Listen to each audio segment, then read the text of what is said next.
Hello बच्चों, कैसे हैं आप लोग। उम्मीद है मस्त होंगे। तो स्टैंड आज जो हम बात करने वाले हैं वो बात करने वाले हैं देखो इस क्वेश्चन की। तो ये क्वेश्चन भी 2022 और 23 में पूछा गया है। 6 मार्क्स का क्वेश्चन है। कितने मार्क्स का? 6 मार्क्स का। देखो जो न्यूमेरिकल आता है ना आपको एग्जाम में, वो 6 मार्क्स का ही आएगा। कितने नंबर का आएगा? वो 6 नंबर का ही पूछा जाता है। और आपको इसमें पूछा गया परिपथ में कुल प्रतिरोध और संपूर्ण धारा पूछी गई है। दो चीज आपको निकालनी है और आपके सामने डायग्राम है। डायग्राम आपको क्वेश्चन में गिवन है, कैसे करना है। तो ये हमारा लेक्चर कौन सा है सर? 3 है। लेक्चर कौन सा है? 3। लेक्चर 3 की बात करें तो पार्ट 3 है सर। अगर हम पार्ट 1 और पार्ट 2 की बात करें तो इससे पहले हम क्वेश्चन कर चुके हैं पार्ट 1 और पार्ट 2 में। तो अगर आपने पार्ट 1 पार्ट 2 नहीं देखा है तो पहले आप पार्ट 1 पार्ट 2 देखिए, फिर आप पार्ट 3 देखिए। तभी आपको क्वेश्चन में क्लियरिटी आएगी, तभी आपको कॉन्सेप्ट क्लियर होगा। तो आप देखो इसका सॉल्यूशन देखते हैं। सर क्वेश्चन में बोला क्या गया? देखो हमारा टारगेट क्या है? परिपथ में कुल प्रतिरोध निकालना है आपको। प्रतिरोध का मतलब क्या है? आपको क्वेश्चन में 5 रेजिस्टेंस दिए हैं, 5 प्रतिरोध दिए हैं। एक कितने ओम का है सर? 10 ओम का। एक कितने ओम का है? 40 ओम का। सर ये कितने ओम का? 30 ओम का। सर ये कौन से ओम का? 20 ओम का। और ये कौन से ओम का है? ये कितने ओम का है सर? 60 ओम का। तो 5 प्रतिरोध है। अब आपको इन्हें कैसे ऐड करना है, कैसे जोड़ना है, ये आपको देखना होगा। देखो सबसे पहले हमारा टारगेट है परिपथ में कुल प्रतिरोध। आपको तुल्य प्रतिरोध चाहिए। परिपथ तुल्य प्रतिरोध का मतलब होता है टोटल रेजिस्टेंस। क्या चाहिए? Total resistance. और वो कैसे निकालेंगे आप? तो उसके लिए सर आपने तरीका बताया था। क्या बताया था? देखो हमने बताया था अगर कोई चीज आपको पहचाननी है ना कि कौन से क्रम में है, अगर समांतर क्रम की बात करें तो वहां पर क्या होता है? आई होता है सेम। बस आई की बात करते हैं। और श्रेणी क्रम की बात करें तो सर श्रेणी क्रम में क्या होता है? आई होता है, आई यहाँ पर डिफरेंट होता है। आई क्या होता है यहाँ पर? डिफरेंट। आई यहाँ पर डिवाइड होगा, करंट क्या होगा? डिवाइड होगा। और यहाँ पर क्या होगा सर? यहाँ पर सेम होगा। तो बस ये ऐसे पहचान सकते हैं। क्या हो सकता है? ऐसे पहचान सकते हैं। देखो तो यहाँ से करंट निकलेगा। अगर यहाँ से करंट निकलता है देखो इस तरीके से, तो करंट क्या हो रहा है यहाँ पर? अगर करंट यहाँ पर पहुंचता है तो करंट को जाने के 2 रास्ते हैं सर। करंट को जाने के 2 रास्ते हैं। तो इसका मतलब क्या है? करंट डिवाइड हो रहा है। करंट क्या हो रहा है? डिवाइड। और जब करंट डिवाइड होता है ना, वो कौन से क्रम में होता है? समांतर क्रम में। चलो ये तो हमें पता चल गया, ये जो सर्किट है कौन से क्रम में है? समांतर क्रम में। फिर आप इस पॉइंट पर आ जाते हैं। देखो तो इस पॉइंट पे जब आप आते हैं तो यहाँ पर भी आप देखते हैं करंट को जाने कितने रास्ते हैं? 3 रास्ते। इधर को भी जा सकता है, इधर को भी जा सकता है और इधर को भी जा सकता है। तो इसका मतलब क्या है? करंट फिर डिवाइड हो रहा है। और जब करंट डिवाइड होता है तो वो कौन से क्रम में होता है? समांतर क्रम में। अगर आपसे हम बात करें ना, ये क्वेश्चन आपको ध्यान से देखें आप। देखो ये दोनों काय में है? 10 ओम और 40 ओम समांतर क्रम में। 30 ओम और 20 ओम और 60 ओम कितने कौन से क्रम में है? समांतर क्रम में। तो अगर आप इन दोनों को समांतर क्रम से, इन दोनों को तीनों को समांतर क्रम में ऐड कर देते हैं और इनको ऐड कर देते हैं तो फिर एक सर्किट बन जाएगा। दोनों काय में हो जाएंगे? श्रेणी क्रम में। तो देखो कैसे करते हैं। तो अगर हम बात करें समांतर क्रम में सर फॉर्मूला होता है 1/r equal to 1/r1 plus 1/r2 plus 1/r3। ये कौन से क्रम का है सर? ये जब समांतर क्रम में होता है ना, ये लगाते हैं 1/r equal to 1/r1 plus 1/r2 plus 1/r3। ये आप कब लगाएंगे? जब क्वेश्चन आपको कौन से क्रम में दिया हो? समांतर क्रम में। तो देखो सबसे पहले हम क्या करेंगे, हम इस वाले पोर्शन को सोल्व करते हैं और फिर इस पोर्शन को सोल्व करते हैं, क्योंकि हमें टोटल रेजिस्टेंस चाहिए। क्या चाहिए? टोटल प्रतिरोध। और प्रतिरोध को कैसे दिखाते हैं? आर से। तो हमें आर का मान चाहिए। तो देखो कैसे करते हैं इस क्वेश्चन को।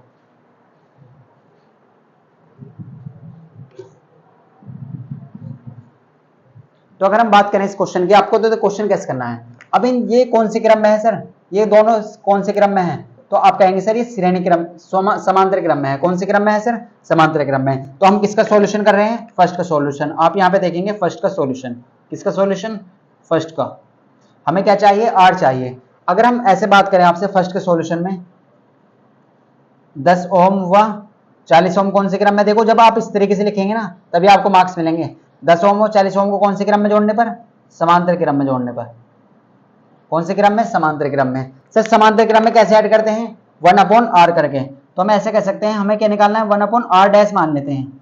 1/r1 plus 1/r2। देखो कैसे करा। 10 ओम और 40 ओम कौन से क्रम में है? समांतर क्रम में। और समांतर क्रम में ऐसे कैसे ऐड करते हैं?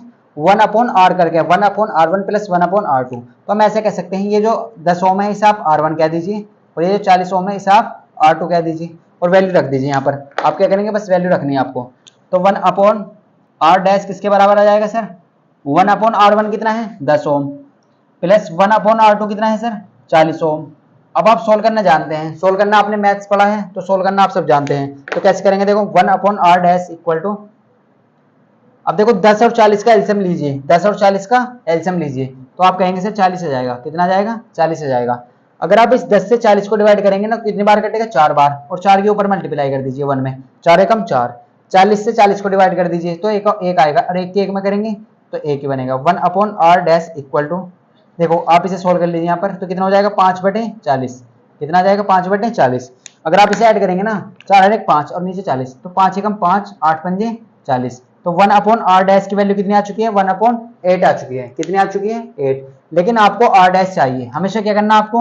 1/, में वैल्यू नहीं छोड़नी, r डैश की निकाल लेनी है। तो ये कितना आ चुका है? 8 ओम। मात्रक भी लगा दीजिए साथ साथ। कितना आ चुका है? 8 ओम।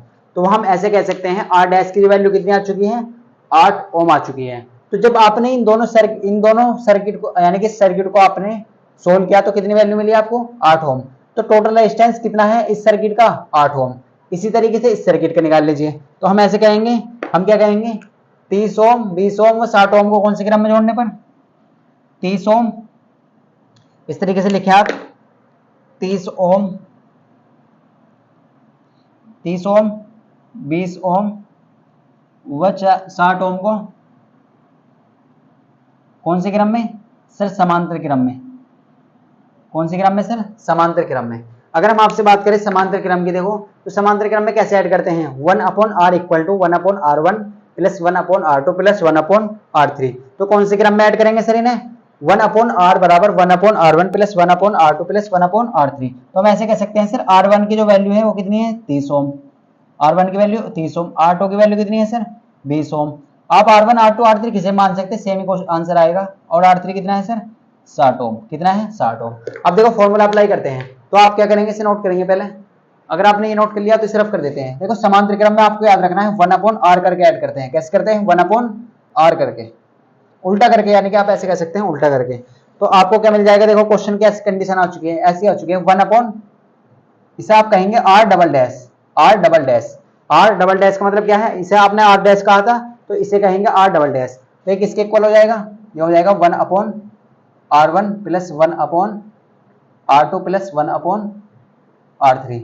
अब आप क्या करेंगे? इसका मान रख दीजिए यहाँ पर। तो 1/r डबल डैश किसके बराबर आ जाएगा? देखो 1/r1। तो r1 देखिए कितना है सर? 30 ओम। कितना है?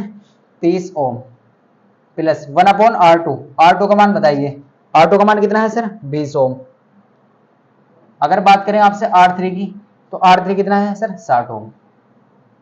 अब देखो जब भी ऐसे क्वेश्चन आ जाए ना, तो आप जानते हैं, आप बचपन से पढ़ रहे हैं, कैसे करते हैं? एलसीएम लेते हैं। तो 20 और 30 और 60 का एलसीएम आ जाएगा सर 60। ऐसा नंबर आएगा जिससे तीनों नंबर डिवाइड हो जाएं। तो 60 से तीनों नंबर डिवाइड हो जाएंगे। देखो तो 30 दूनी होते हैं 60। कितने होते हैं? 30 दूनी 60। तो यहाँ पर कितना आ जाएगा? 2। 20 या 60 होते हैं, तो यहाँ पर आ जाएगा 3। 1 में ऊपर करेंगे 1 मल्टीप्लाई। 60 एकम 60 होते हैं, तो यहाँ पर आ जाएगा 1। तो यहाँ पर आपको क्लियर हो चुका होगा। देखो तो 1/r डबल डैश की वैल्यू कितनी आ चुकी है? 3 और 2 5 और 1 6 अपॉन में 60। अब काट लीजिए, 6 एकम 6 और 6 दाम 60। तो हम ऐसे कह सकते हैं हमारे पास 1/r डबल डैश की वैल्यू आ चुकी है 1/10। अगर आप इसका उल्टा करेंगे ना, आपको क्या चाहिए? r डबल डैश की वैल्यू चाहिए। तो जब आप इसका उल्टा करेंगे ना, तो आपको क्या मिल जाएगा? आपको मिल जाएगा 10 ऊपर चला जाएगा और मात्रा का लगा देंगे ओम। कितना लगा देंगे? ओम लगा देंगे। क्या लगा देंगे? ओम। अब देखो ये जो डायग्राम है ना, कुछ इस तरीके का हो चुका है। डायग्राम किस तरीके का हो चुका है? आपने इन दोनों रेजिस्टेंस को सोल्व किया, तो उनसे क्या मिला? 1 मिला। उसकी वैल्यू कितनी आई? 8 ओम। इन तीनों को सोल्व किया तो इससे कितना मिला? 10 ओम। कितना मिला? 10 ओम मिला। अब देखो क्वेश्चन अगर आप बहुत ध्यान से देखें, अगर आप इसे जूम करके देखें ना, तो कुछ ऐसा हो चुका है क्वेश्चन। क्वेश्चन क्या हो चुका है सर? कुछ इस तरीके का हो चुका है। थोड़ा फील करिए क्वेश्चन को, तभी आपको चीजें क्लियर हो पाएंगी। कुछ इस तरीके का हो चुका है। छोटा सा डायग्राम बना लेते हैं क्योंकि हमारे पास जगह का बहुत कमी है। अब देखो क्वेश्चन ऐसा हो चुका है हमारे पास। सर आपने इसे सोल्व किया पूरे को, उससे एक रेजिस्टेंस मिला कितने ओम का? 8 ओम का। तो ये कितना आया हमारे पास? देखो इसे ऐसे लिख लेते हैं, 10 ओम। तो ये कितना आया सर? 8 ओम। ये कितना आया? 8 ओम। और सर r डबल डैश कितना है? इस तीनों को सोल्व करके कितना है? 10 ओम। तो क्वेश्चन कुछ इस तरीके का हो चुका है। अब आप ये देखिए करंट क्या है? सेम है करंट। यहाँ पर 8 वोल्ट की बैटरी है, 12 वोल्ट की, सॉरी यहाँ पर कितनी है? 12 वोल्ट की। अब देखो यहाँ पर आपने करंट निकाला आई, तो करंट, जो करंट इसमें जाएगा वही करंट इसमें जाएगा। तो करंट क्या है सर? सेम। और जब करंट सेम होता है ना, तो कौन से क्रम में होता है? श्रेणी क्रम में। तो हम ऐसे कहेंगे कि 8 ओम व 10 ओम कौन से क्रम में है? कौन से क्रम में बेटा? श्रेणी क्रम में। श्रेणी क्रम में। और श्रेणी क्रम में सर डायरेक्ट ऐड कर दीजिए। अगर आपको r t चाहिए, टोटल चाहिए, तो आप इसके लिए क्या कह दीजिए, R dash R double dash को जोड़ दीजिए। तो आर डैश की वैल्यू कितनी है सर 8 ओम, और आर डबल डैश की वैल्यू कितनी है सर 10 ओम। तो वैल्यू पुट कर दीजिए बस।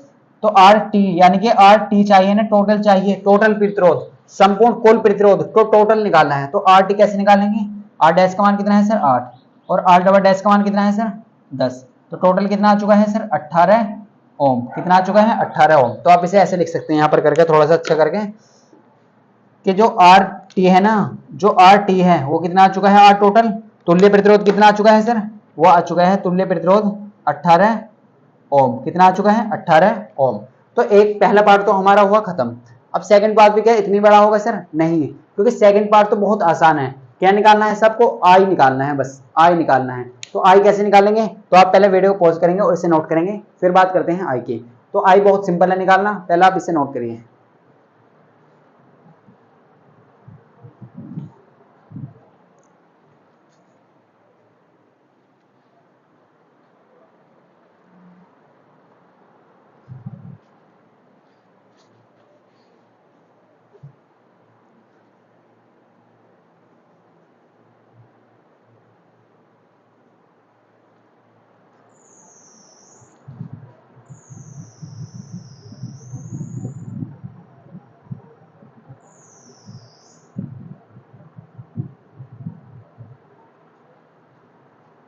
तो उस टाइम देखो आपने नोट कर लिया होगा। अब आप ये बताइए हमें, हम यहाँ से रफ कर देते हैं। तो हमें अगर आई चाहिए तो हम इसे रफ कर लेते हैं यहाँ से। आप ध्यान से देखेंगे, आप बस थोड़ा सा रफ कर देते हैं यहाँ से। तो देखो आपको सेकंड पार्ट का आंसर किस तरीके से देना है, बहुत सिंपल है, आप नहीं दे सकते हैं आसानी के साथ। सर आपको क्या चाहिए, आपको चाहिए संपूर्ण धारा, यानी कि आपको पता करना है कि इस टोटल सर्किट में कितना करंट निकला है, यहाँ से कितना करंट निकला है, आई चाहिए। तो अगर आप यहाँ से बात करते हैं ओम्स लॉ के अकॉर्डिंग, अगर हम ये किसका है सर सेकंड पार्ट का सॉल्यूशन, हम बात करते हैं ओम्स लॉ के अकॉर्डिंग, किसके बात करते हैं एम्स लॉ। तो ओम्स लॉ होता क्या है सर, ये होता है V बराबर आई आर, लेकिन हमें V कोई चाहिए सर, हमें तो I चाहिए। तो I बराबर क्या कह देंगे सर, I बराबर हो जाएगा V अपॉन आर।